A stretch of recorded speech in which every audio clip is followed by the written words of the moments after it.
calon arang sendiri itu sebenarnya saudara dari Empu Barada. Siapa calon arang? Dalam cerita Kediri, calon arang itu dianggap sebagai janda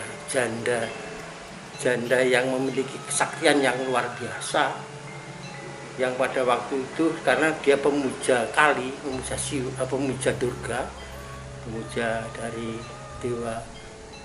Dewi Durga, dia memiliki kesaktian kekuatan yang luar biasa, dan kesaktiannya itu ditunjukkan pada waktu dia itu memiliki anak yang bernama apa namanya, lupa saya. Dia memiliki seorang anak ya, seorang anak perempuan ya. Anak perempuan itu tidak ada yang meminang-minang, selama ini belum ada yang meminang. Ya, nah, karena tidak ada yang meminang anak ini, maka si calon arang ini selalu membuat masalah dengan menebarkan penyakit, kalau sekarang ngomong kita memberikan virus atau pagebluk saat itu.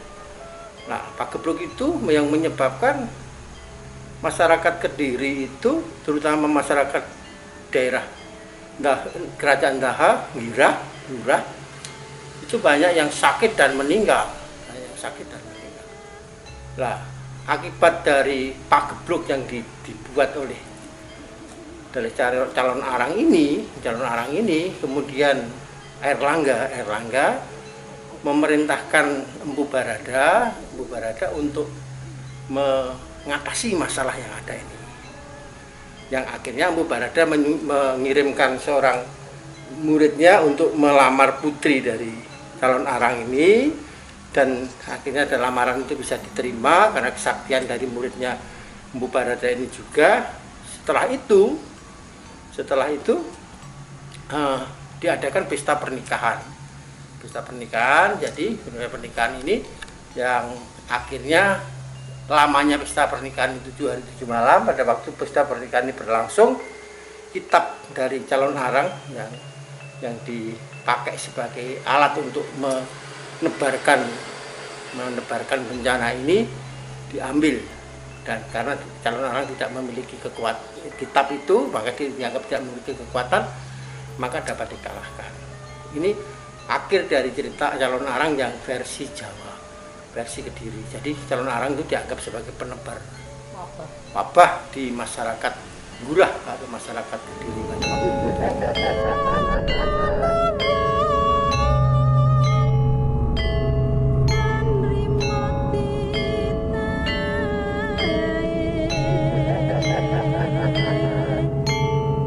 Calon arang ini adalah ibu suci. Dia itu adalah ibunya Airlangga sebenarnya.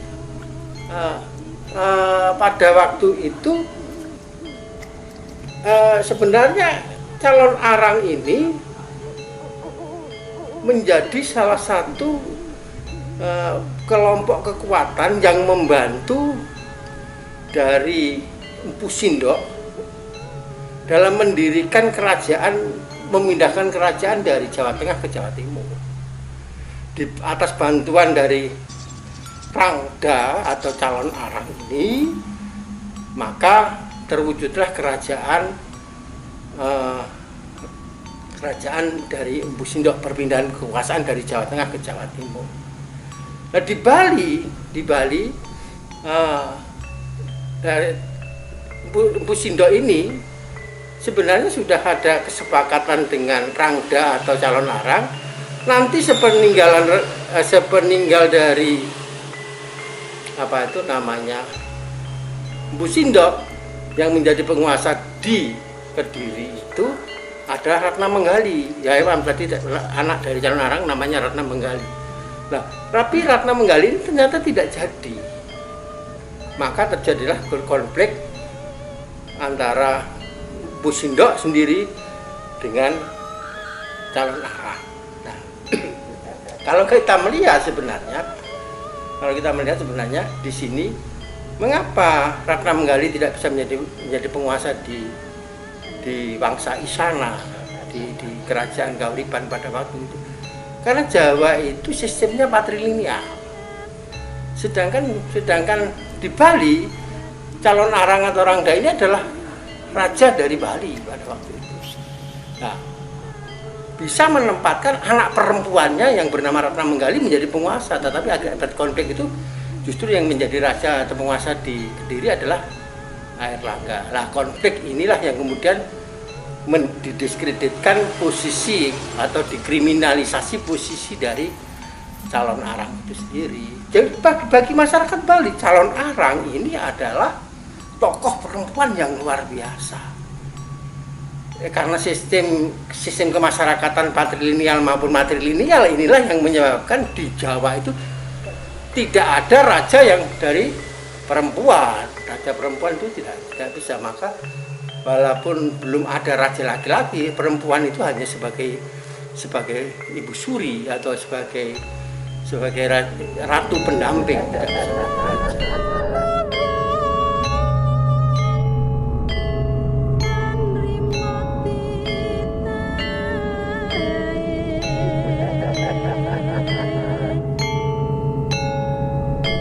Di masyarakat Bali sendiri, calon arang ini dianggap sebagai tokoh yang ya hero mem, ibu-ibu yang pahlawan, ibu yang melahirkan raja-raja Bali. Oleh karena sampai sekarang masyarakat Bali itu kalau kita lihat itu dia mesti akan mengunjungi situs calon arang ini karena disinilah tentang keberadaan situs calon arang itu benar atau tidak itu arkeologi dan sejarah nanti yang membuktikan. Tetapi yang namanya seseorang yang mencari jejak leluhurnya, di situ ada namanya situs calon arang, maka mereka mesti berbondong-bondong ke sini. Oleh karena itu saya sarankan untuk Dinas Pariwisata, terutama juga pemerintah Kabupaten Kediri, ya bagaimana menggali situs calon arang ini menjadi situs yang artinya wisata religi bagi masyarakat yang membutuhkan. Siapa masyarakat Bali? Kalau wisata budaya mungkin lebih banyak di candi-candi besar ya, misalnya Tegowangi, Surawono atau Adan-Adan. Tetapi kalau di calon arang ini lebih cenderung ke wisata religi karena di situ merupakan titik leluhur dari masyarakat Bali.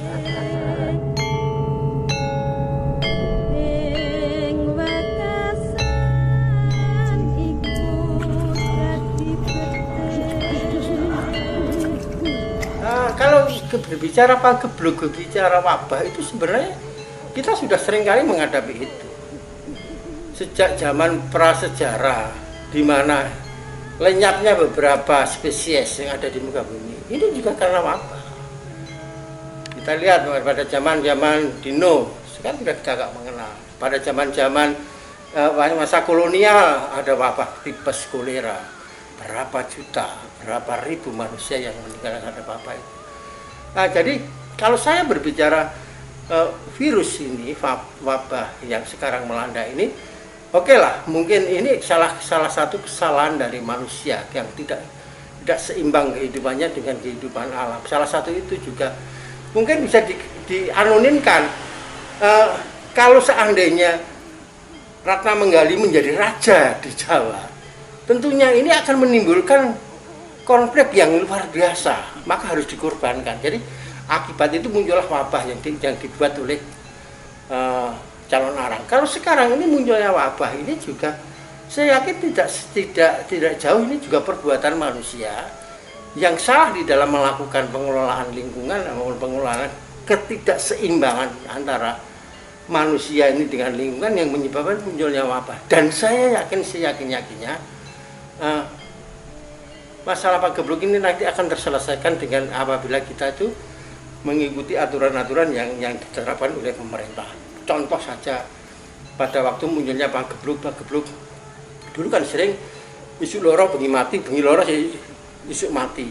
Artinya pagi sakit, sore meninggal, sore sakit, pagi meninggal. Di situ pagebluk lah. Caranya masyarakat pada waktu itu ya ada karantina wilayah.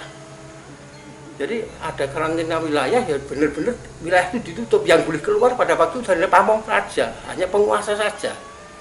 Yang lainnya harus menutup diri di rumah. Tetapi kalau ini bisa diikuti oleh masyarakat, saya yakin ini bisa terselesaikan. Jadi ada sinergitasnya antara calon arang yang penebar pagebluk ini dengan COVID sekarang ini. Saya yakin ini juga akibat ulah perbuatan manusia. Cuma yang sampai sekarang ini siapa calon arangnya belum ketemu. Kalau dulu itu yang didiskreditkan, yang dikriminalisasi sudah jelas calon arang. Sekarang ini ada pagebluk yang namanya COVID.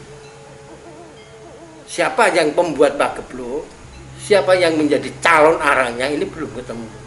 Tapi saya yakin pada waktu dulu itu yang pembuat pagebluk adalah jin, setan, dedemitan yang tidak kelihatan. Nah, saya yakin kalaupun ini ada manusia pembuatnya atau negara atau bangsa pembuatnya, saya yakin nanti akan ada yang namanya jin setan ditutup. Jadi nanti akan ada penyelesaian pagebluk ini dengan cara-cara kemampuan manusia sebagai makhluk yang mulia yang memiliki pemikiran yang luar biasa dalam menyelesaikan masalahnya. Saya yakin selesai. Cuma memang timingnya ya luar biasa. Pada waktu calon arang ini, untuk bagaimana menyelesaikan pagebluk ini, pemerintah kerajaan ini harus membawa tokoh yang luar biasa yang namanya Mpu Barada untuk menikahkan muridnya dengan Ratna Menggali, anak dari. Nah, ini pengorbanan, ada pengorbanan pemerintahan terhadap penyelesaian masalah yang membuat masalah ini. Jadi sekarang ini kalau saya melihat juga sudah ada langkah yang sangat strategis yang dilakukan, namanya pemerintah penguasa menangani siapa yang membuat pagebluk ini. Nah, dengan cara-cara inilah saya yakinnya pagebluk ini atau corona ini akan selesai. Tapi jangan kalau saya mengatakan gini, kita jangan terlalu lebay dengan pagebluk. Dalam perjalanan siklus waktu, pagebluk ini pasti akan muncul. Mengapa muncul pagebluk? Karena ini adalah ulah manusia.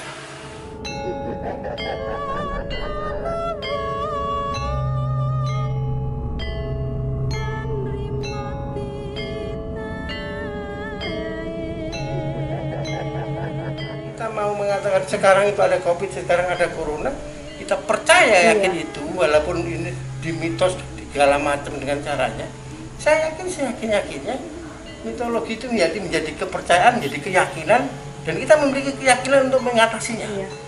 Pada waktu pertama kali polio, cacar, kolera, wabah-wabah seperti itu muncul, rasanya ya ketakutannya seakan-akan ini ada hantu atau malaikat pencabut nyawa yang ada di sekitar kita. Tetapi begitu ada seluruhnya masyarakat bisa bersama-sama mempercayakan pada satu kelompok yang mampu mengatasi itu, saya kan seperti itulah nanti corona itu. Kita nggak bisa menolak yang namanya virus. Iya. Virus itu ada dalam hidup. Memang ya. Yang kita tolak itu adalah rasa tidak percaya bahwa itu ada. Yang kita lakukan sekarang adalah bagaimana kita, ya kalau kita ya berdamai dengan virus. Iya. Hidup bareng dengan virus. Iya. Dan bagaimana kita adaptasi? Nah, kita bisa hidup damai dengan virus, kita hidup bersama. Yang sering dikatakan ya mungkin new normal itu seperti itu. Kalau kemarin seperti itu, sekarang jangan seperti itu. Ya, berarti memang harus ada pengorbanan itu tadi ya. Pengorbanan itu adalah pengorbanan dari suatu tatanan. Iya. Sistem yang kemarin begitu harus dirubah dengan sistem yang berbeda. Inilah yang namanya tatanan. Iya, benar.